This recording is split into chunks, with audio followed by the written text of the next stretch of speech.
The Kings celebrating a 2-1 victory over the Albany Valley Bulldogs. It comes in overtime, and the Kings move to a record of 3-2 in the extra session this season, joined by a brand new Powell River King captain, Jake Kohlhauser. We talked before the game today about obviously wearing the C and the honor and the responsibility that comes with it. You've had 63 minutes and change with it on the jersey. How did it feel tonight? Yeah, I felt really good. A lot of confidence out there for sure, wearing the C, and I thought it went pretty well. Let's talk about that game to start, I guess, coming back from a 10-day Christmas break. It's never easy. You're never quite 100%, and I know the Kings have had, you had the informal skate Monday. You had a full practice yesterday. You didn't get a chance for a game day skate today, but you did a bit of a workout. How were the legs out there, and I guess how was things like the timing and the movement out there after a bit of a break? Yeah, coming out of the break, it's always pretty tough. Get the rust off for sure, getting your legs under you and feeling the puck. But I thought our two skates when we first came back were really well, and I thought that came over to the game. You outshot the Bulldogs 10-8 in the opening period. You get that goal from Johnny Evans there. To be able to play with a lead like the Kings have been able to do so much, what does that do for a bench? What does that do for confidence, particularly in a bit of an unsure situation like we just talked about, where guys maybe aren't 100% and things maybe aren't clicking as well as they were before the Christmas break? Yeah, for sure. Playing with a lead is a huge part of hockey, and I think our group is, to get better at that is always a thing you wanna do. And coming out of the break, like I said, you got the rust and stuff like that. But I thought, when you got that lead, you just got to keep your game simple. Keep striving to get that lead, but really focus on your defense too, and just play smart. Where were you when Turnbull let that pass go? Because I'm curious what you saw, because that was a heck of a feed to find Johnny there. Yeah, I was on the bench, so I got the full view of it. But yeah, that was a great play by him. Really skill play and a very smart play. In a game where there's very little opportunity. I mean, you got the goal from Evans there in the first. Turnbull rings one off the bar in the first. Mullen rings one off the bar in the third.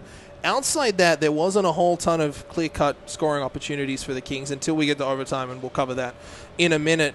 When you're in those close games, kind of what does it boil down to, really, to try and find that next one or try and avoid that next one from an Albany perspective?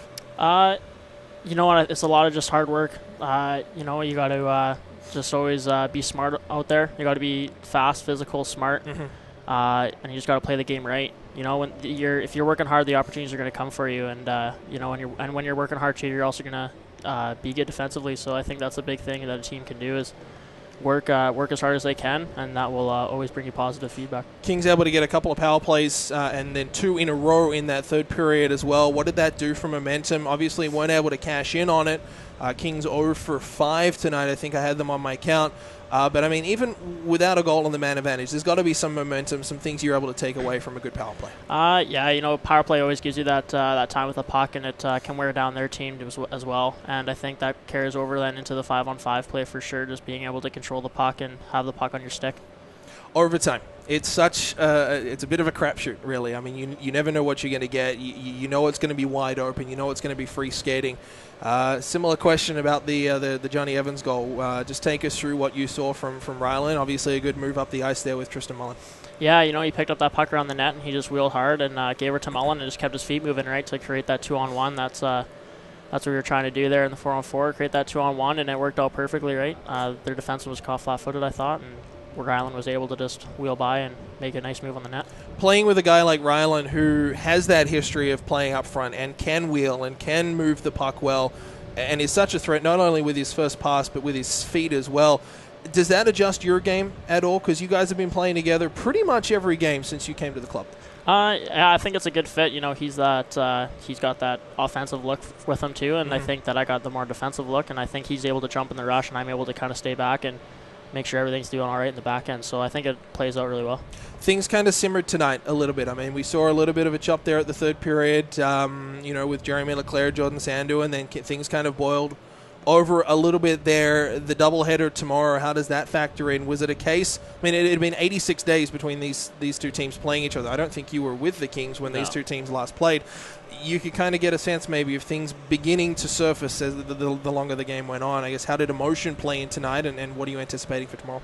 They're going to come out really hard tomorrow, and we got to be at our best tomorrow for sure. The team always comes out harder on the second day, and I think for us, it's just we got to play our game. We got to work harder than they do, and I think that'll just bring us to success.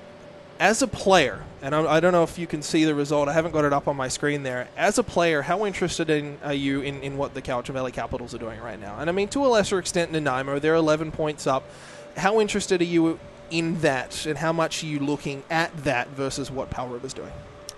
You know what? You look at Cowichan and you just you want to strive forward to try and get past them in the standings, but mostly we got to focus on our game to be successful, and I think that's what we're trying to really do. But yeah, if we just keep working hard, I think we're definitely in the grasp of Cowichan. Sounds like an answer a captain would give. Jake, appreciate you coming up. Congratulations again on the C and the victory here tonight, a 2-1 score. Thank you. Thanks a lot. Brock, let's talk on the start, and let's talk on coming back after, we'll call it 10 days off, but I mean 7 or 8 days back home. You've had a couple of skates. Let's talk through that opening 20. You outshoot a team. You had a couple of chances. You take the lead. Carter Turnbull rings one off the crossbar. Talk us through that opening 20 and how you and the rest of the coaching staff felt the guys had come back from the break. I thought we got off to a pretty good start. I mean, obviously jumping up to a 1-0 lead, we hit a couple posts as well, and we were generating chances. And for the opening 20, it's nice to score early. So obviously, having a guy like Carter Turnbull back in the lineup and a guy like Kyle Betts, it definitely helps a lot. So I thought we were winning puck battles, we were winning races to pucks, and we only had 14 hits, but a lot of them you can't really get on a hit when you have the puck on your stick. So I thought we did a good job, and we just in the end we didn't make it hard enough for to score more goals. So. You guys shuffled up the lines before the game as well. I mean, I think Liam Lawson, Kent Lewis said it in the pregame show, Liam Lawson rewarded for a very, very good December where he really thrived with some additional responsibility and some extra minutes out there. I think he had 3 goals and 4 assists through the calendar month of December. He was very good, rewarded there and getting some more top-line minutes. You put together, we'll call them the little line, with Jeremy Leipzig, Johnny Evans, and Carter Turnbull. Kent Lewis kind of broke down each line. I wanted to kind of ask you, what was the rationale, I guess, behind trying to jumble things up, and how do you feel about it here through 63 minutes and change? Obviously, there's some chemistry there with have Betts and Mullen. Obviously, they have their chemistry, and then reward Liam Lawson. Obviously, he stepped up in the absence of guys away at World Junior A or due to injury. So he had a great month, and we thought with his playmaking ability and his vision, we can definitely rely on him to see the ice well and get the puck up to the quicker guys in Mullen and Betts and let them go do their thing. So I thought that line was pretty good, and then obviously the little line had the opening goal, and then moving forward, they kind of just expect the things to happen easy for them, but they'll learn quickly that doesn't happen, especially at this level and in this league. So they were okay. Obviously, generated the first goal, and then some good shifts, but then some not so good shifts, and then I thought the third line there with Hawsey, they had a tough night in the face-off circle, but no, they were doing well, supporting pucks and getting chances down low and really working the cycle. And then Finney's line, moving Finney to the middle, obviously, and having Rouser and Pertopoulos. I thought that line was probably our best line all night. I mean, possessing the puck down low, really cycling, playing with energy. They were physical. Finney almost broke the streak and scored on home ice with a nice net drive. But no, I mean, that line was very good tonight for us. So, up and down the lineup, we definitely have some lines that can bring some more. But for the first game back, it's a nice way to get back in the win column. I think we talked a little bit about this after the Langley game, but when overtime comes up, how much of it is instinct and muscle memory with players, and how much of it is coaching? Because we saw a little bit of coaching from the Bulldogs. They primarily went 3 forwards, 1D. Kings went more or less traditionally 2 and 2, although the combo that gets the game winner is Ryland Ball, who we've talked about before, is able to float. What do you try and manage? What do you try to look for in overtime to try and generate offense when there's so many wild cards out there?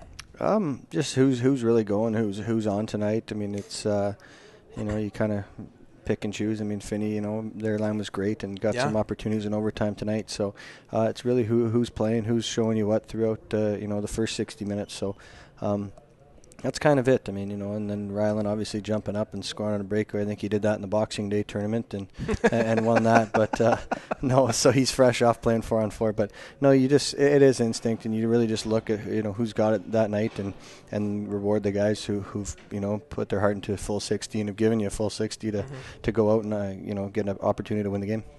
I talked with this about Jake. I kind of wanted to talk to you about it as well, because you're maybe keeping a little bit more of an eye on what's happening out of town, and not necessarily filtering that because it's so available with the internet and phones and stuff like that these days, but what other teams are doing, and particularly Cowichan, because the win here, and if Nanaimo are able to hold on, that's 1 point and a chance for the Kings to finish second come 2015 closing. So I guess the same question that I posed to Jake comes to you is how much you look out of town and what other teams are doing, particularly Cowichan and to a lesser extent Nanaimo as well. No, definitely. I mean, it's it's that time of year. Obviously, you got 2 months. I think it's 20 games packed in those 2 months to really catch and catch guys in the standings who are ahead of you. So you do keep an eye on it. Obviously, you don't really make a big fuss about it, but at the end of the day, you're looking at scores. You're updating the standings in the locker room, and we want to see our magnet move up in the standings. So I mean, you did a nice job with that magnet. So